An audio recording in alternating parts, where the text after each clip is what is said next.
చాలా రోజుల క్రితం ఒక చిన్న గ్రామంలో ఆ గ్రామపు అధ్యక్షుడు ఉండేవారు.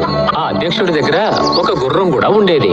ఆ గుర్రమేమో ఒక అందమైన తెల్ల గుర్రం.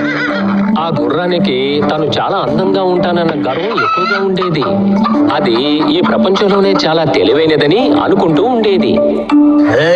ఇలా చూడు, యజమాని వస్తున్నాడు. నువ్వు గమనించలేదా? నా కోసం ప్రత్యేకమైనది ఒకటి తీసుకొస్తున్నారు. ఏమైంది?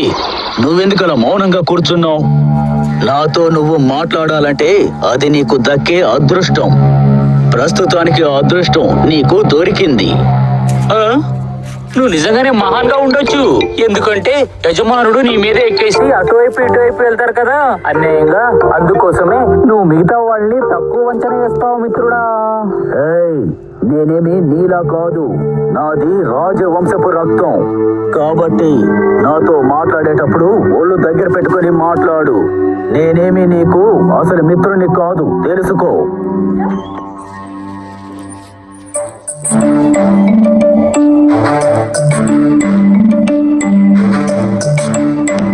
బుజ్జి, నువ్వు టైర్డ్గా ఏమీ లేదు కదూ? ఈరోజు మనం కాస్త బయటికి వెళ్ళాలి. నువ్వు త్వరగా నీ ఆహారాన్ని తినేసే. ఈలోపు నేను వెళ్ళి రెడీ అయ్యి వచ్చేస్తాను.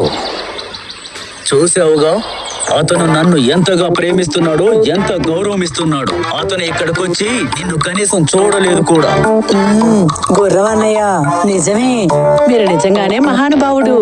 నేను కూడా మీకు విలువ ఇస్తాను. ఇదే నీకు కూడా చాలా మంచిది.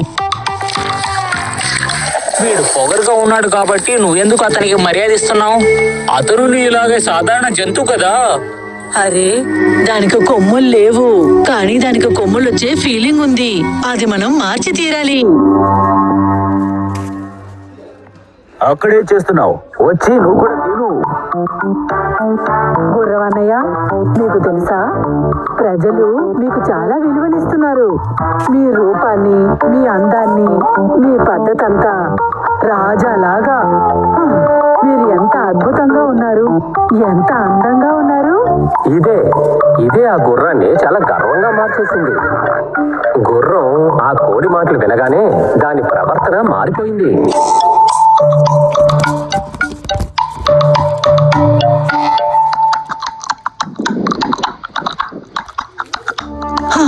దీని ప్రవర్తన చూసావా? నేను అస్సలు ఓర్చుకోలేకపోతున్నా. అరే అవునక్క, ఈ గుర్ర చేసే విధానం, దాన్ని పొగర్ని చూసి నేను చాలా బాధపడ్డాను. ఇక్కడ ఇంకే గుర్రాలు లేవని అది మనసులో అనుకుంటుంది. ఏనుగులకు కూడా ఇంత పొగరు ఉండదు. గ్రామంలో ఆ గుర్రం తన యజమానితో వెళ్తున్నప్పుడు అది చాలా ఆలోచించడం మొదలుపెట్టింది. ఇతనేంటి అంత గొప్పవాడా, నా వైపు మీద కూర్చుని వెళ్తున్నాడు అని అనుకుంది. గ్రామ ప్రజలు నాకు ఎంత మర్యాద ఇస్తున్నారు. ఆ కోడి చెప్పింది చాలా నిజం. గుర్రం తన తలని ఎత్తు పెట్టుకుని గర్వంతో నడుస్తూ వెళ్ళింది. ఆ తెలివి తక్కువ గుర్రం ఇంకేమనుకుంటోందంటే గ్రామ ప్రజలు తనకి దండాలు పెడుతున్నారనుకుంది. ఈ విధంగా గుర్రము తన యజమాని బజారుకు వెళ్లారు. ఎక్కడికి వెళ్ళినా అందరూ నన్నే చూస్తూ ఉన్నారు. ఇక్కడ ప్రజలు జీవించడం చాలా చాలా కష్టమనే చెప్పుకోవాలి. నా పక్కనున్న ఆ పెద్ద ఆయన ఇప్పుడు ఎక్కడికి వెళ్ళాడు?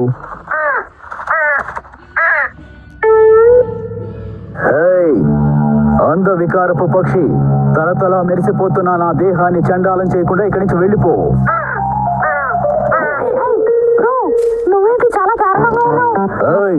ఆ మాట చెప్పడానికి నువ్వెవరు? సార్, మీరు విన్నారా? మన చోటుకు వచ్చి మన గురించే మాట్లాడుతున్నాడు తెలుసా? నువ్వు ఈ చోటుకి కొత్తవాడిలా కనిపిస్తున్నావే. మేము ఈ ప్రాంతపు వాసులం. సరే, అయితే ఒక విషయం చెప్పండి, మీరెవరు? నేను రాజ కుటుంబంలో పుట్టిన వాణ్ణి. నా వీపు మీద కూర్చోవాలంటే అందుకు నీకు అర్హత కావాలి. నువ్వు ఎక్కడ ఎగురుతున్నా సరే, మనం 4 కాళ్ళు జంతువులు కదా. నీకు అసలు ఎంత పొగరు లేకపోతే అలా అంటావు? నీకు తెలుసా, నేను ఊర్లో నడుచుకుంటూ వస్తుంటే ప్రజలందరూ నా వైపే చూస్తూ ఉంటారు. నేనేది చెప్పలేదు. అయినా ఒక్క విషయం చెప్తాను, ఈ పొగరు చాలా రోజులు ఉండదు. ఇక్కడ నుండి వెళ్ళిపో. నేను బయలుదేరాల్సిన సమయం అయ్యింది. నన్ను కలిసి నాతో మాట్లాడినందుకు నువ్వు చాలా గర్వపడాలి. నువ్వేంటో నేను కూడా చూస్తాను. సార్ వీడిని వదిలేయండి సార్, మనం వెళ్దాం.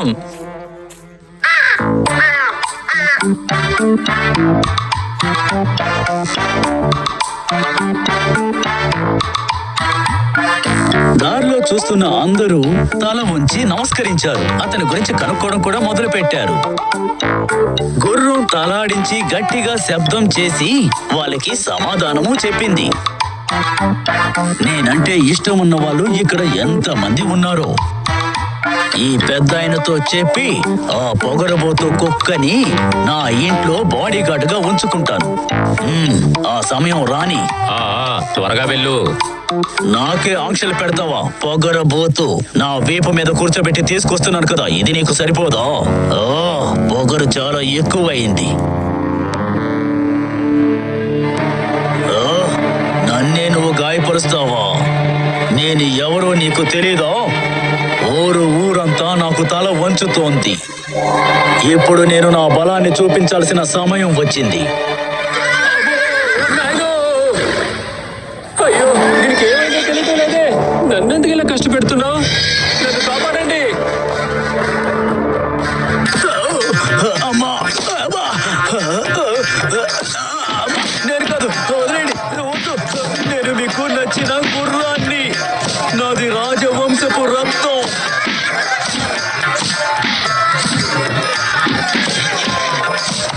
పాపం ఆ గుర్రం భాషని ఆ ప్రజలు అర్థం చేసుకోలేకపోయారు.